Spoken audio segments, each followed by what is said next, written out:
If one is flying on a plane on a fast day, when does his fast end? If he's flying towards the east, he is flying towards the sun, which means that he is making his nightfall occur much faster, much sooner than the nightfall that would have occurred in his current location where he began his fast. Such as if one is in New York and is traveling to Israel on a fast day. He leaves New York City at 9 a.m., the 10th of Tevis or another fast day, and lo and behold, at 2 p.m. it's already dark. May he break his fast, or must he wait until the fast is over in the location that he started the fast in? And so too in the opposite scenario, someone who's flying from east to west, in which he is flying away from the sun, which means that his nightfall will occur much later than the nightfall in his current location. Until what time must he fast? Must he fast until nightfall begins on his airplane or where he is, or until nightfall occurs in the place he came from? You're flying from Israel to New York. You took a flight at 2 o'clock p.m. on a fast day. The fast is supposed to be over 4:30, but the sun just ain't going down. You look outside your plane window at 5 p.m., it's still bright sun outside. 9 o'clock p.m., still sunny outside. Till what time must this individual fast? So as we can imagine, this type of question did not exist prior to the invention of the airplane, and thus we do not have prior sources to look at to discuss this matter. However, there are poskim of today's generation who were forwarded this question and voice their opinions. Reb Moshe Feinstein in a tshuva, in volume 3, tshuva 96, writes that while he does not have any prior sources to base his answer upon, therefore he must rule according to svara, according to logic.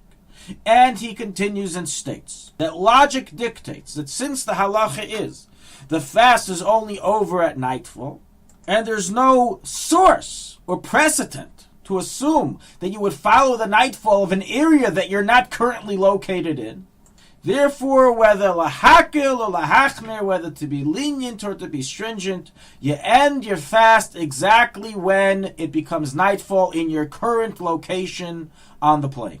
So if you're flying from New York to Israel, you've just shortened your fast by a number of hours. As soon as it's nighttime outside your plane window, you may begin eating, even though in New York City they are still fasting. While if you are traveling from Israel to America, you must continue fasting until it's nighttime outside your plane window, even though in Israel they've already eaten and benched and went to sleep. This is the approach of Reb Moshe Feinstein, and so rule many of today's poskim, B'tzela Chochma, Chavatzelas Hashorin, Yaskil Avdi, Peskei Tshuvas, Nitei Gavriel, and others. However, do all of today's poskim agree with this approach? The answer is no.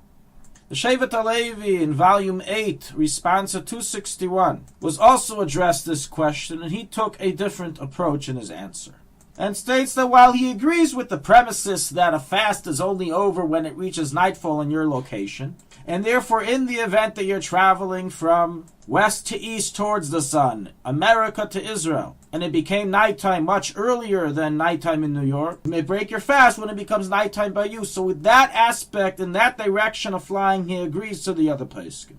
But in the opposite direction, when you're traveling towards the west, and you are lengthening your day, says the Shevet HaLevi, you may break your fast when you can assume it is nightfall in the location that you started your fast, in Israel. So if in Israel the fast is over at 4:15 or 5 o'clock, when it's 5 o'clock on your plane, go and enjoy a sandwich, eat something, drink something, even though the sun is waving right at you outside your window. What's the basis of this ruling of Rav Vosner?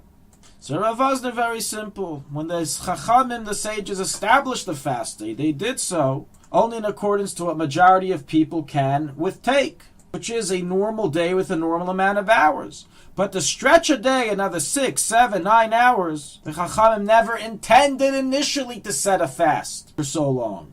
And therefore, once your normal amount of hours have passed based on the location you started your fast in, you may break your fast even though it is still daytime outside your plane window.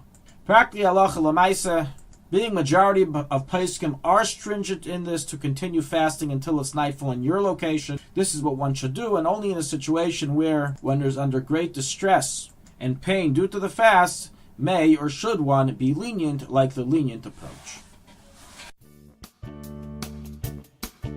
Thank you for listening to Shulchanaruchharav.com. Our free services of making Torah knowledge available to the public depends on donors like you. Please help us continue our work through making even a small contribution at www.shulchanaruchharav.com under the Daily Halacha Dedication section or in the subscription page.